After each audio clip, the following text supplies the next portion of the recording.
MLS Aces Podcast. This is your host, Tom Sweezy, and it is stress week level 2000 here at MLS Aces HQ. I'm joined by another stressed out gentleman, Jason Vivang. Jason, how are you? We're doing good. You know what? Yeah, besides that. Things could be worse, let's be honest. Well, I think that's exactly it. It's the mindset I try to have is like things could always be worse, right? Like you could always be in a shittier situation. Doesn't mean you can't be stressed out, but it is. We're rolling. We're rolling through it. Exactly. We're rolling. I didn't tell you this, and I know to the listeners, Jason and I chatted. We're keeping this a pretty short episode, like 30 minutes max, and that's even too long. I think that's pushing it. That's too long for what I think our brains can handle at this point. But I didn't tell you this, Jason. We've gotten some feedback on our conversation we had 2 episodes ago in regards to dual nationals, Noah Buck, and someone else that was in that conversation. I can't think of it right now. I don't remember either. Today's not the day for me to remember an episode from 2 weeks ago. Gotten some feedback from some pretty notable people from around MLS in the DMs on that conversation. So a lot of positive talk. They really enjoyed the conversation. Many people agreed with a lot of our points. So if you haven't checked out that episode, go to episode 267. That was pretty much a majority of the conversation, honestly, was around the U.S. That was a great episode. I think that we were flying high on that one. We were good. We were talking a lot. This episode, we're going to talk less. So let's dive into it then. Last episode 268, Jason, we kind of chatted a little bit about the Seattle Sounders teasing this rebrand heading into 2024. I was a little bit against it. I think you were maybe mixed on it, if I remember correctly. But I think they did a pretty damn good job with it. If you guys listening, watching, haven't checked it out, head over to the Seattle Sounders social media pages or pretty much just search Seattle Sounders wherever, and I'm sure you'll see the new logo. But Jason, what did you think of the brand new, I guess, introduction of the Seattle Sounders starting next season? I think so. Like as a whole, they released like 6 different logos. Like, so they have the primary that's going to be everywhere. And then they have like their second, third, fourth alternate logos and stuff. I think as a whole, they did an incredible job, right? Like, I think they stayed true. They kept the colors like we were talking about. They stayed true to what they, have always been. There's Space Needles on there. They brought back the Orca, which is incredible. They brought back the wavy font, which I've always liked. Those 2 things, like that was one of my favorite logos.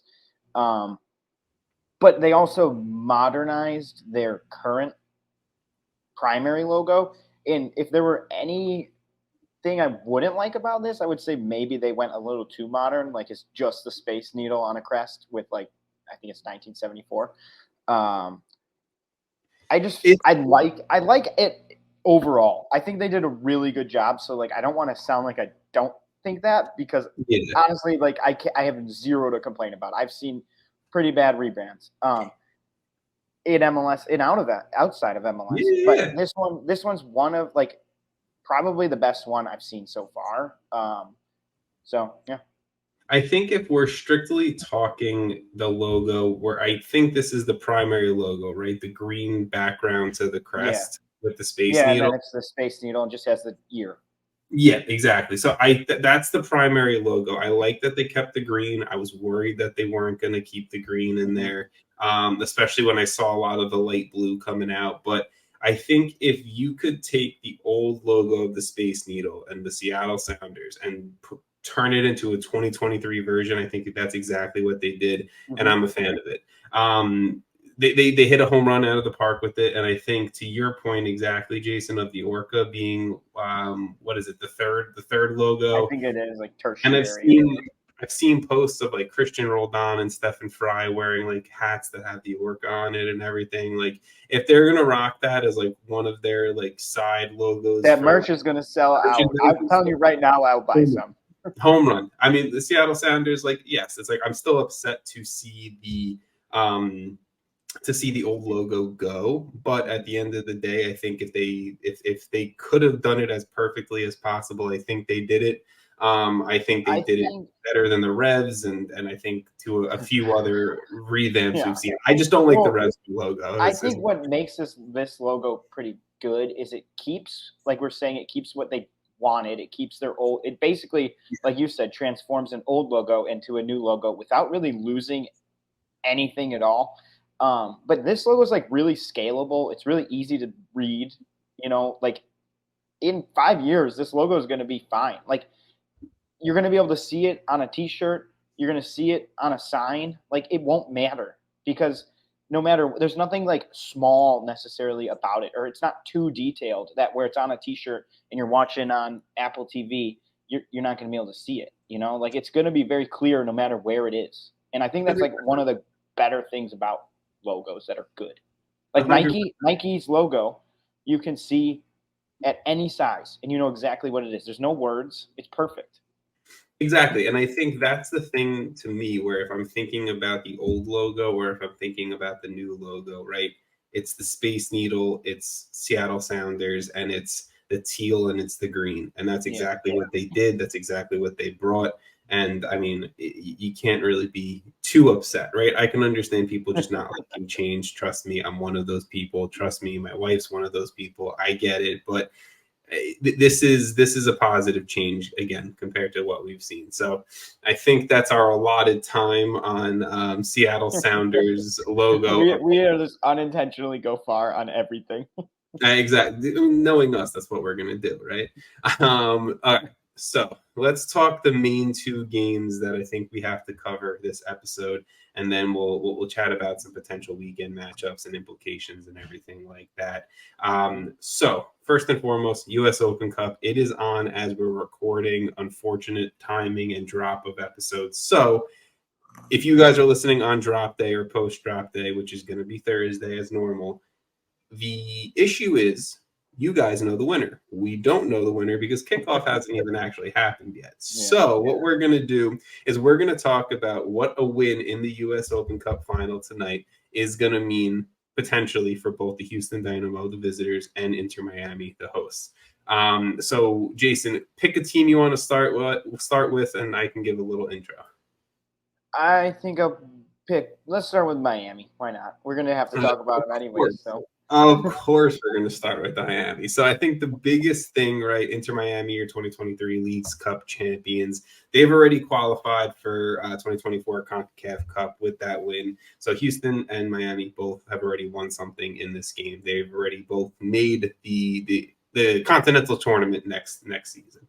But for Miami, this is their chance to add a second trophy to the 2023 calendar year. This is a chance to add a second trophy to their trophy cabinet, period, because they haven't had trophy success before this year.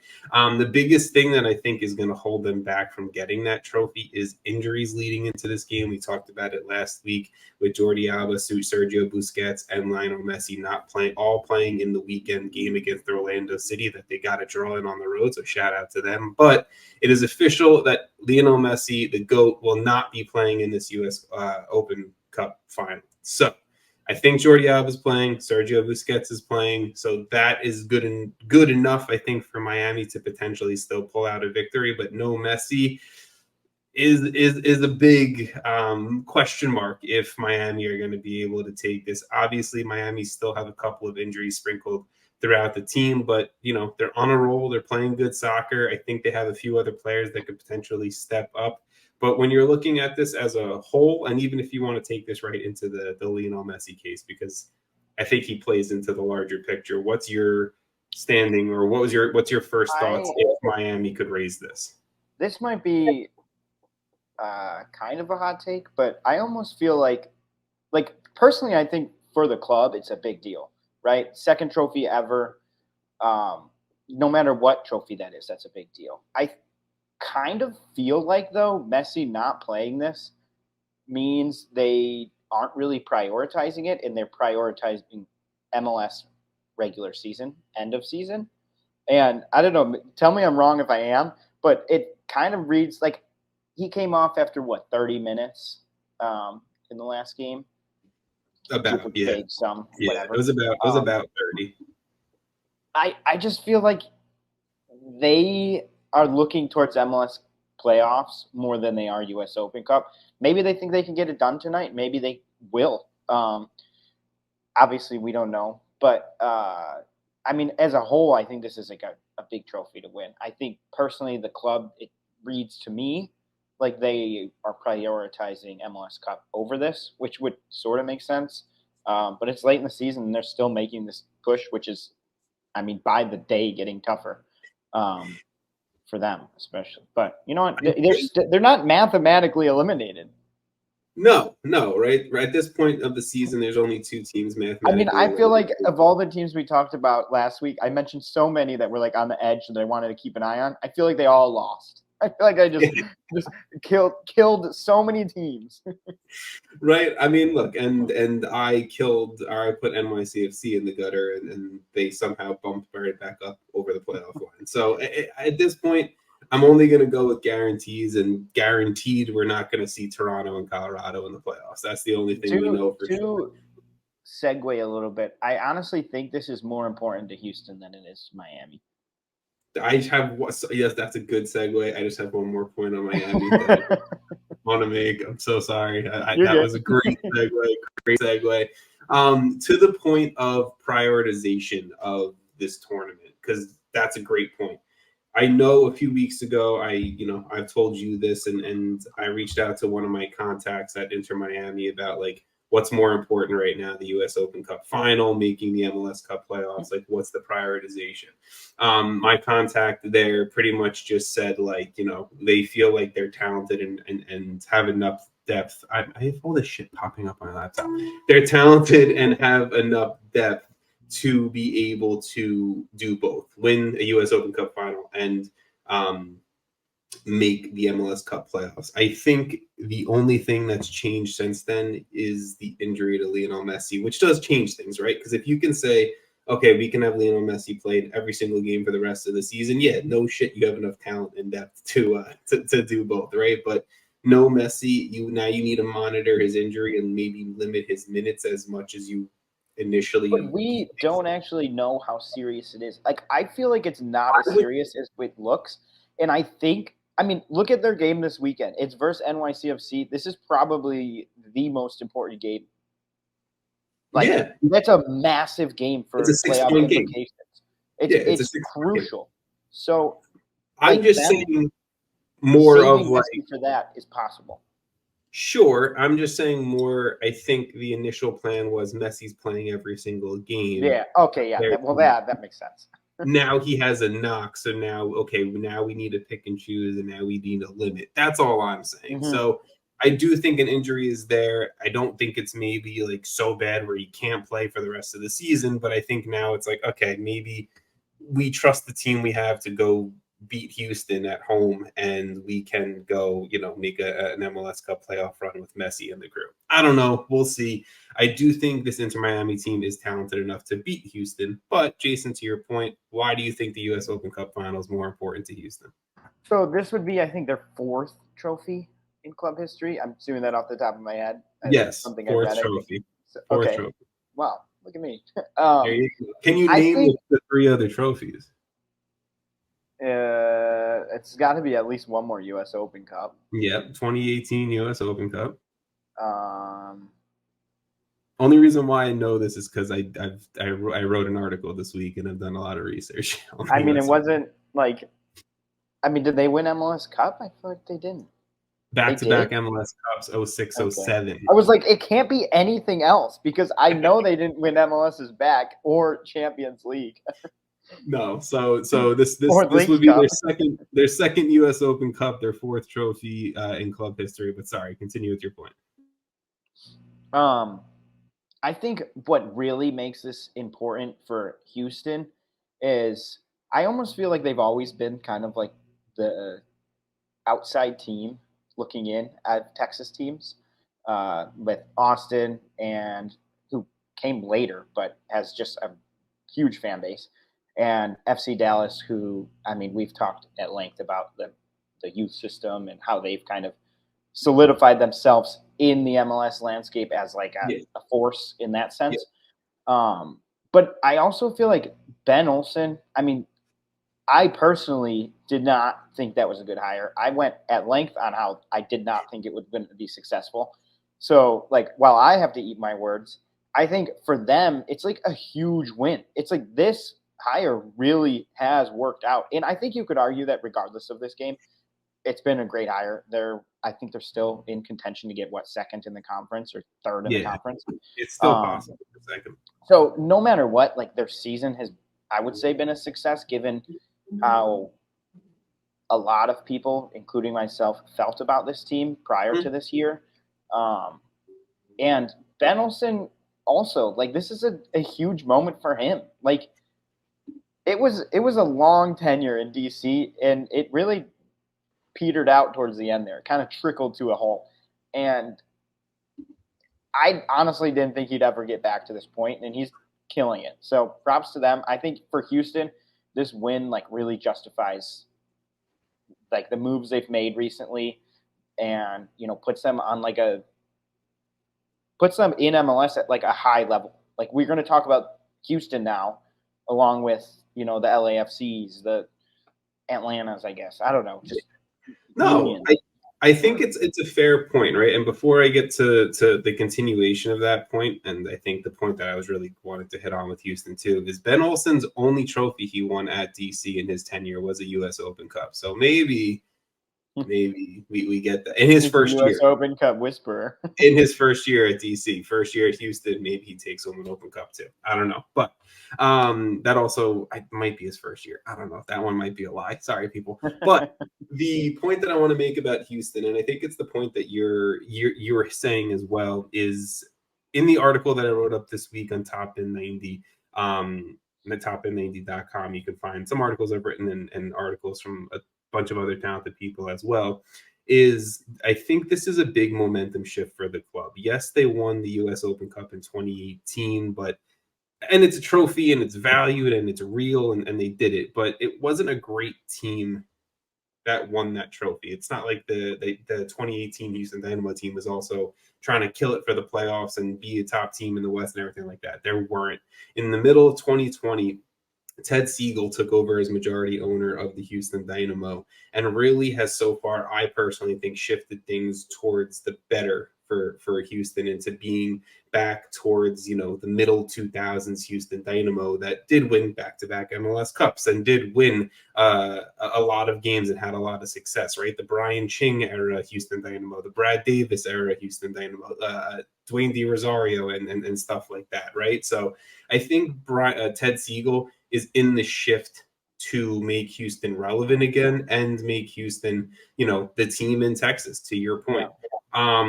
I think winning this U.S. Open Cup would be the beginning to making Ted Siegel's project so far in the first few years of his ownership real and make it valid, right? Because he has done a lot. He has put money into Hector Herrera. He has put money into a lot of players, and he's put the faith into Ben Olsen this season, which reportedly he's wanted Ben Olsen for a while. So I think a 2023 U.S. Open Cup title would just be almost the beginning to what Houston's trying to do to get back into being one of the best teams in the West.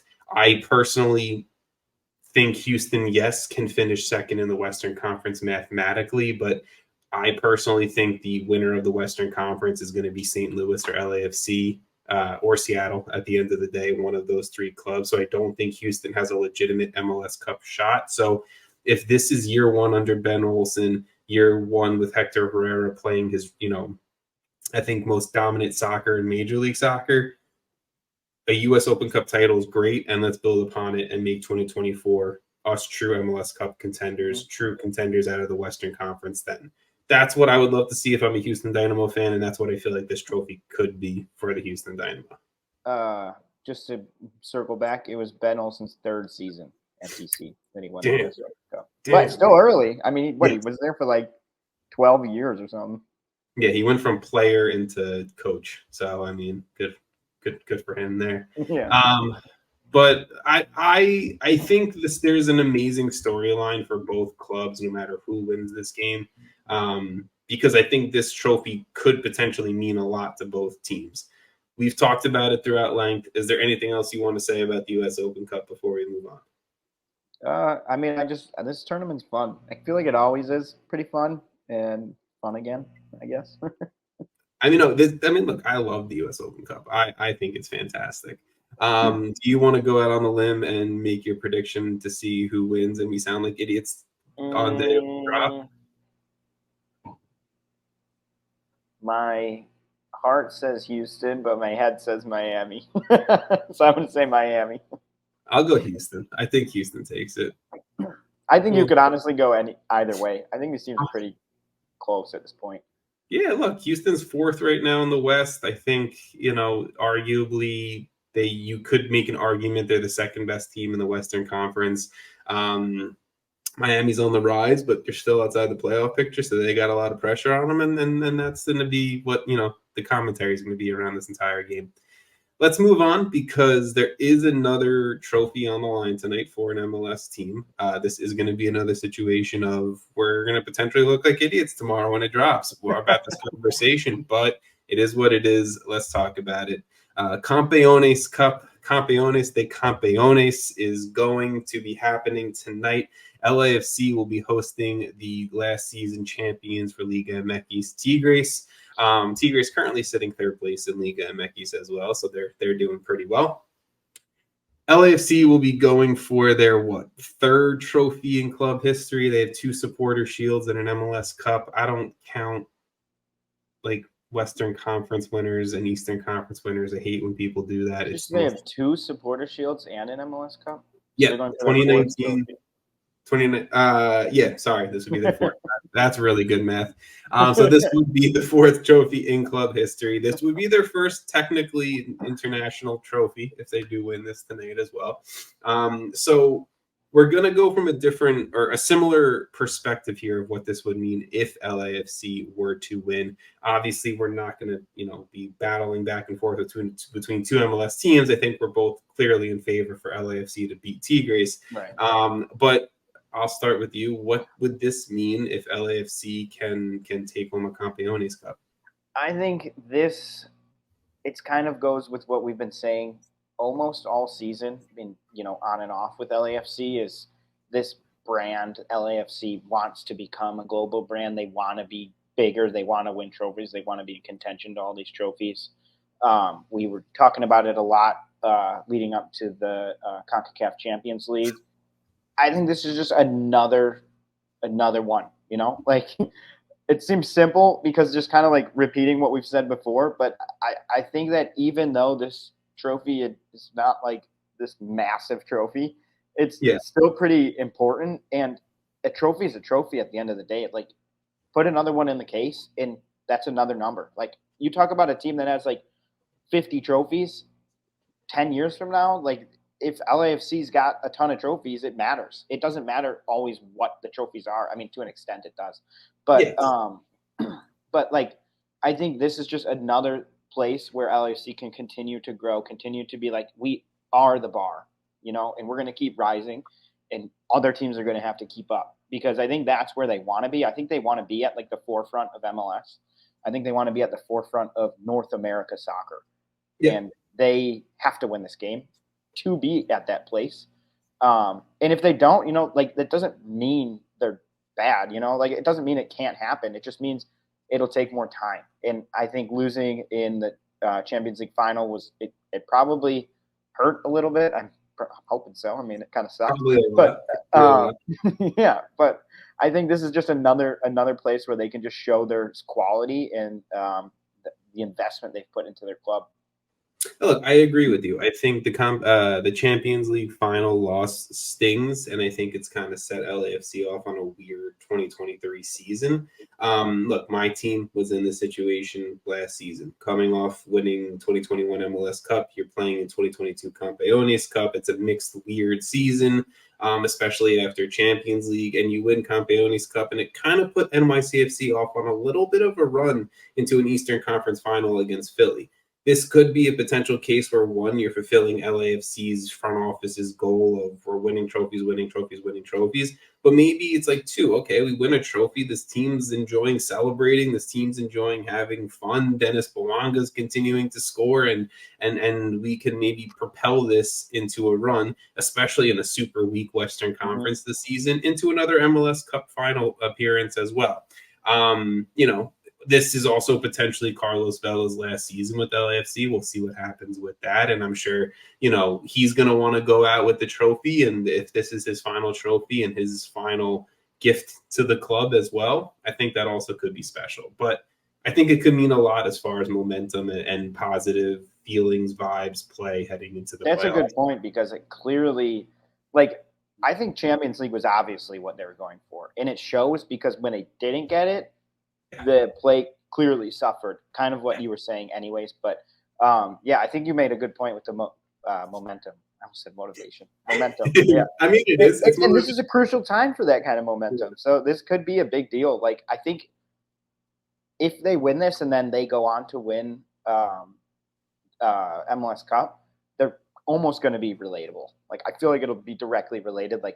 That form they can just carry on, because that's if they win this versus it's Tigres, right? Yeah, Tigres. Yeah. Then they go back to MLS play and they could be like, you know what? We're the best team in North America. We're just going to run through this. The confidence could shoot up. And I don't know if that's their feelings, but you know what? I think the confidence level could be massive. And in a playoff format, confidence is so important. It's what could happen, right? The confidence could be there with the win. Not saying it necessarily won't be there.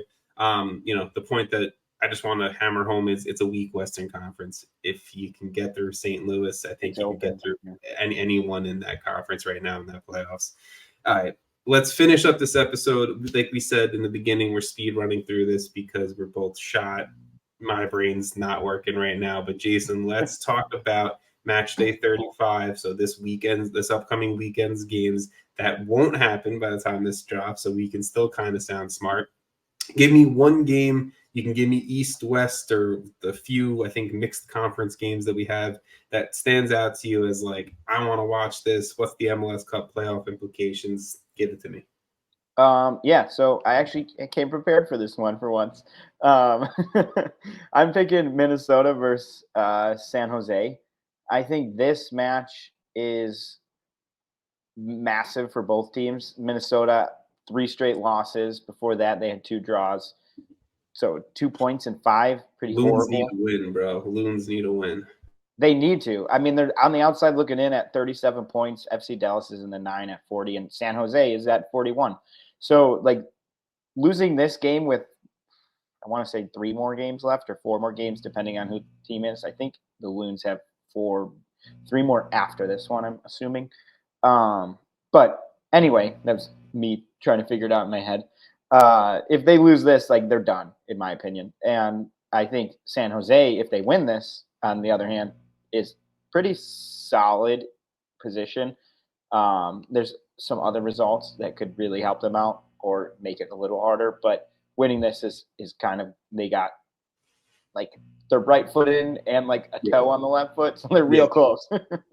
I'm going to try to be less definite than I was last week, because I feel like you and I were both so definite that this is going to happen. These guys suck. These guys are in with it.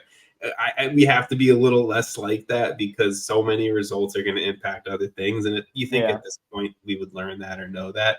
Hey, I still did it again. I still think this is going to have massive implications for both teams, regardless. No, saying implications is fine. This time I'm not going, you know what, this team should win this, and when they do, it's going to be great. Exactly. I'm going to steal a game that you did mention before, but it is Inter Miami hosting NYCFC. Because of last week, me completely. Because of the implications. Because of the implications. That's going to be the name of the episode, is The Implications. It's pretty much right. And I put NYCFC in the grave last week. As a fan of the club, I was done with them. I thought they were dead. And I'm still not sold. You beat the worst team in Major League Soccer 3-0. You're over the playoff line, which is great, and you had a lot of help from a lot of other results from teams in the Eastern Conference. Teams that are just shitting the bed. Exactly. So if teams want to shit the bed in front of us, that's great. But, you still have to win. And, a win down in Miami with right now how Miami are playing would be great. So I'm hoping that NYCFC can get the job done, can pick up a road win, even a road point, kind of hold Miami down and still. It's also important because the Red Bulls have the Fire, so that's likely a win. Exactly. Red Bulls Fire is an important game. There are a lot of important games this weekend. Every game is going to be like, for most teams, unless it's like Colorado versus Toronto, the games are going to be pretty important at this point because literally the only game, like I was about to say, the only game that like doesn't matter is Toronto FC hosting Cincinnati, but that's even important to an extent because Cincinnati's is going to get 3 points closer to their Supporter Shield title. Well, they also want to go out of the season into the playoffs on like the highest you can. Exactly. And beating Toronto should be like a nice little confidence booster. Yes. Well, look, I'll finish up this episode here, and Jason, if you have anything you want to say after, go for it. But congratulations to the Revs in Atlanta on qualifying for the playoffs. They did that this past weekend. Toronto and Colorado, sorry, we'll maybe see you guys relevant. Qualified, I thought. They qualified like 2 weeks ago, Oh, okay. I'm saying like who qualified last weekend. Okay. Atlanta and New England. I was like, St. Louis and Cincinnati are both in. Yeah. We could potentially see more teams qualified by the end of the weekend. Hopefully more than one team in the Western Conference, and hopefully it's New York City somewhat closer in the Eastern Conference. Jason, anything you want to say before we finish it up? I think we did pretty well. For a 32-minute episode, we did pretty damn good. So thank you guys for watching, listening. Jason, thank you for causing less of a headache in my day, and we'll chat with you guys next week.